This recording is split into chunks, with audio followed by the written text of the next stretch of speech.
Arvind Mohan ji, Congress party एक और राज्य में सरकार बनाने जा रही है, इससे ज्यादा और कोई प्लस पॉइंट तो नजर आ नहीं रहा है। और जो बाकी राज्यों में, खास करके पश्चिम बंगाल में जो स्कोप था वो धीरे धीरे हम देख रहे हैं खत्म होता जा रहा है। असम में कर सकते थे लेकिन नहीं किया, यह बात कही जा रही है। तो कांग्रेस पार्टी के लिए इन चुनावों में, 5 राज्यों के विधानसभा चुनाव के नतीजों में क्या ऐसी चीज है जो कि बड़ी सीख है, जहां पर काम करना चाहिए, ये कांग्रेस को समझ आ जाना चाहिए कम से कम इन नतीजों के बाद? देखिए, केरल में मैं मानता हूं कि कांग्रेस के कई गुट हैं। हाँ। और कई गुट रहे हैं चुनाव में, और एक दूसरे से होड़ होती रही टिकट से लेके आखिर तक।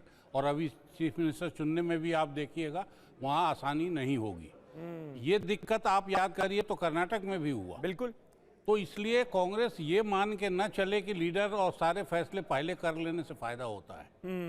ये छोड़ने से भी फायदा होता है। और हर आदमी compete करे, कोई एजेंडा लेके आप जाइए और सब लोगों को अवसर दीजिए, इसका भी लाभ होता है। ये केरल भी बता रहा है, ये असम भी बता रहा है। हाँ। ये कर्नाटक भी बता रहा है कि कर्नाटक में जब आपने दोनों गुटों को छोड़ दिया आजाद कि आप करिए, और आज तक भी वो compete कर रहे हैं। ये छत्तीसगढ़ में पिछली बार हुआ।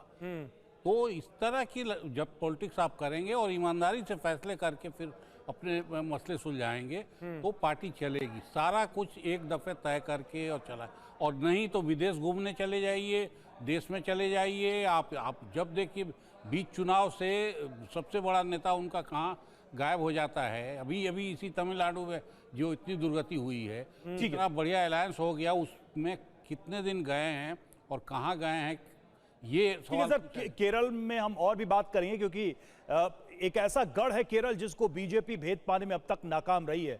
उसके पीछे की वजह को भी हम समझने की कोशिश करेंगे, सवाल आगे करेंगे। लेकिन इस बीच देखिए खबर आ रही है, बड़ी खबर है। ममता के काउंटिंग एजेंट का आरोप सामने आया है। हमारे साथ मारपीट हुई है, टीएमसी एजेंट ने यह कहा है। आरोप लगाने वाले एजेंट सेंटर से निकले, 12 राउंड के बाद काउंटिंग छोड़कर वो निकले हैं और आरोप लगाया है कि हमारे साथ मारपीट हुई है, हमारे साथ मारपीट हुई है। ये टीएमसी के पोलिंग एजेंट्स कह रहे हैं। आरोप लगाने वाले सेंटर से बाहर निकला। সবাইকে বেরিয়ে যাচ্ছে। हाँ बेर कर दी। अभी जब काउंटिंग पूरी नहीं हुई फिर बीच में से क्यों निकल गए आप लोग? क्या हुआ बबलूदा, थोड़ा बताइए क्या हुआ? ममता बनर्जी জেতার সম্ভাবনা কতটা बबलूदा? उन्होंने तो एक मैसेज दिया कि कोई भी छोड़ेगा नहीं काउंटिंग सेंटर में, आप निकल रहे हैं। এটা बताइए आप निकल क्यों रहे हैं? ये देखो बोले জেতার সম্ভাবনা আছে মমতা ব্যানার্জির?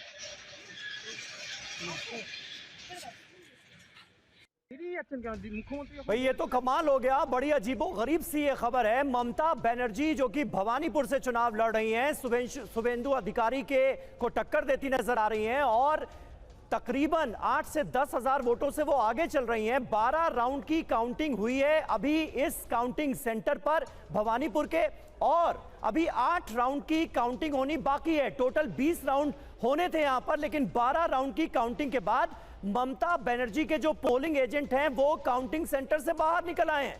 बताइए, अंदर काउंटिंग चल रही है और ममता बनर्जी के पोलिंग एजेंट बाहर आ गए और उन्होंने कहा कि हमारे साथ मारपीट की गई है, इसलिए उन्होंने काउंटिंग सेंटर ही छोड़ दिया है।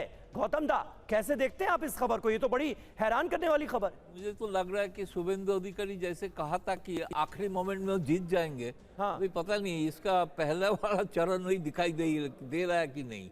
क्यों काउंटिंग एजेंट छोड़ के जा रहा है? वो पत्रकार पूछ रहा है ममता बनर्जी का जीतने का चांसेस कितना है, वो भी जवाब वो नहीं दे रहा है। राइट। तो इतना लीड के बाद 8-10 हजार लीड कोई बड़ी लीड है नहीं। हाँ। जैसे शुभेंदु कहा था ना कि अभी 70 नंबर वार्ड में जाऊंगा तो बस तुरंत हमारा सारे लीड हमारे पास आ जाएगा। हाँ।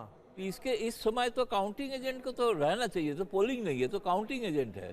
काउंटिंग एजेंट अनिल यादव हमारे साथ मौजूद है कांग्रेस पार्टी से। अनिल जी, क्या कहेंगे इन आरोपों पर? ममता बनर्जी के पोलिंग एजेंट ही बाहर आ गए, कहने लगे कि काउंटिंग सेंटर में मेरे साथ मारपीट हुई है।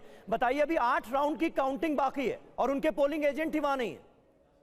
समीर भाई, इसमें चाहे ममता बनर्जी के पोलिंग एजेंट हो, चाहे भारतीय जनता पार्टी के पोलिंग एजेंट हो, चाहे हमारे हों, यदि कोई ये कहता है कि भाई उसके साथ मारपीट हुई है, तो निश्चित रूप से चुनाव आयोग को वहां पर किसी को भेजना चाहिए, पता करना चाहिए कि एग्जैक्टली सिचुएशन है क्या। आज मीडिया के इतने सारे लोग हैं, ये बाहर यहाँ पर खड़े हुए पोलिंग एजेंट से पूछ रहे हैं ना, अंदर जाके अधिकारी से पूछना चाहिए कि भाई पोलिंग एजेंट क्यों बाहर आ रहे हैं। और अगर वाकई में ऐसा हो रहा है तो चाहे वो किसी भी पार्टी के साथ हो, तो फिर फेयर चुनाव कहाँ रह गया। आप मुझे बताइए, ये तो जबरदस्ती है। फिर जो इन बड़ी बड़ी बातें करी जा रही है कि हमें महिलाओं का समर्थन मिला है, हमें किसानों का मिला है, हमें नौजवानों को मिला है, पता तो चल गया कि किस तरीके का समर्थन मिला है, और चुनाव आयोग इस पे कुछ बोलता नहीं है। हम तब से आपको यही बात समझाने की कोशिश कर रहे हैं कि भाई चुनाव जो है वो चुनाव हो कहाँ रहा है, ये तो झोली में डाला जा रहा है। अब आप ये देखिए ना कि जिस सीट पे भारतीय जनता पार्टी 10,000 वोट से हारती थी, यदि उस पे 15,000 वोट कट जाएंगे तो जाहिर सी बात है कि भाई भारतीय जनता पार्टी का हार का